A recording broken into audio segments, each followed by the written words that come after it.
6 माह के सफर के बाद अब्दुल्ला इब्न अफीफ असदी जब वापस अपने शहर कूफे पहुंचे, क्या देखा कि कूफे के बाजार बंद हैं। कोई मर्द शहर में नजर नहीं आ रहा। उसने सोचा, अस्सलामु अलैकुम मुअज़्ज़ज़ सामिईन व नाज़रीन, आज एक नई वीडियो में आप लोगों के लिए लेकर आया हूँ वाक़या करबला के बारे में।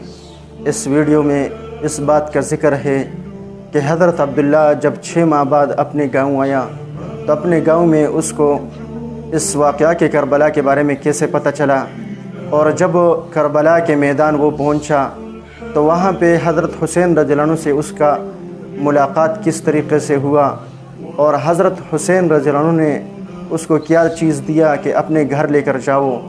तो इस वीडियो में इन सवालातों का पूरा जवाब आप लोगों को मिल जाएगा कि क्या चीज़ हज़रत हुसैन रज़ियल्लाहु अन्हु ने हज़रत अब्दुल्ला को दिया कि अपने घर इस चीज़ को पहुंचा देना।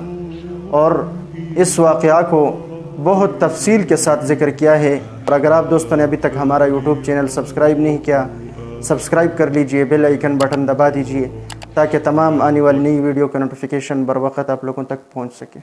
6 माह के सफर के बाद अब्दुल्ला इब्न अफीफ असदी जब वापस अपने शहर कूफे पहुंचे, क्या देखा कि कूफे के बाजार बंद हैं। कोई मर्द शहर में नजर नहीं आ रहा। उसने सोचा शायद कोई बीमारी आई है जो हर कोई छुपा हुआ है। जैसे ही अपने घर पहुंचा तो अपनी बेटी से पूछने लगा, बेटी कूफे वाले कहाँ चले गए। उसकी बेटी कहने लगी, पापा थोड़े से ही फासले पे एक बयाबान है जिसको करबला कहते हैं। वहाँ किसी बागी ने हुकूमत के खिलाफ खुरूज किया है और यजीद का हुक्म है कि जो मर्द उस बागी को कत्ल करने के लिए मैदान में नहीं आएगा तो उसका सर तन से जुदा किया जाएगा।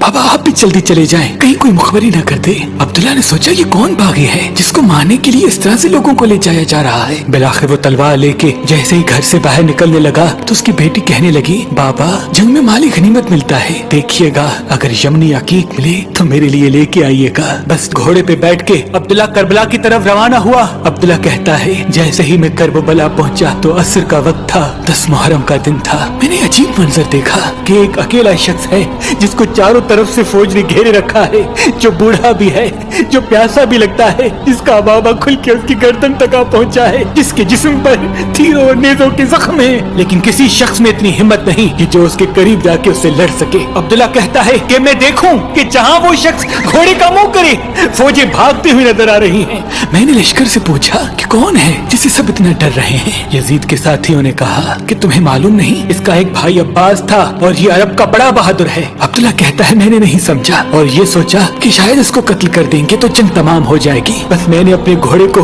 उसके घोड़े के पीछे लगाया, जैसे ही करीब आने लगा अपनी तलवार को नियाम से निकाला।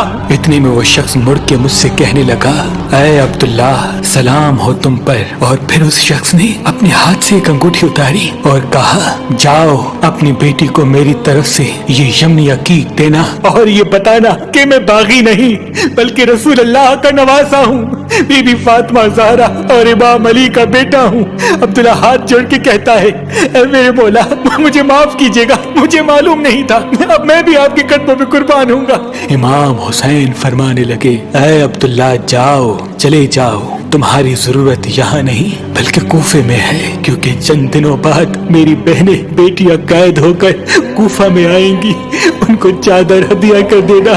ऐ अब्दुल्ला जाओ, चले जाओ। सलाम हो रसूल अल्लाह के खानदान पर, सलाम हो इमाम हुसैन अलैहिस्सलाम की अजमत पर, सलाम हो उन बीबियों पर जो इस्लाम के लिए बेपर्दा होके कूफा और शाम के बाजारों में फिरती रही, कूफा और शाम के बाजारों में फिरती रही। मुअज़्ज़ज़ सामिईन व नाज़रीन, वाक़या करबला आप लोगों ने सुन ली, बहुत मज़ा आया होगा। और वाक़या करबला एक ऐसी दर्दनाक वाक़या है कि हज़रत हुसैन अलैहिस्सलाम जो नबी करीम सल्लल्लाहु अलैहि वसल्लम के नवासे हैं, हज़रत अब्दुल्ला और हज़रत फ़ातिमा रज़ियल्लाहु अन्हा का बेटा है, उसके साथ बहुत जुल्म हुआ था, उसको बेदर्दी से शहीद कर दिया हुआ था। उम्मीद है दोस्तों ये वीडियो आप लोगों को पसंद आई होगी। अपनी राय कमेंट में ज़रूर दीजिए, ये वीडियो अपने दोस्तों के साथ शेयर कीजिए। मिलते हैं किसी और वीडियो में, तब तक के लिए अल्लाह हाफ़िज़।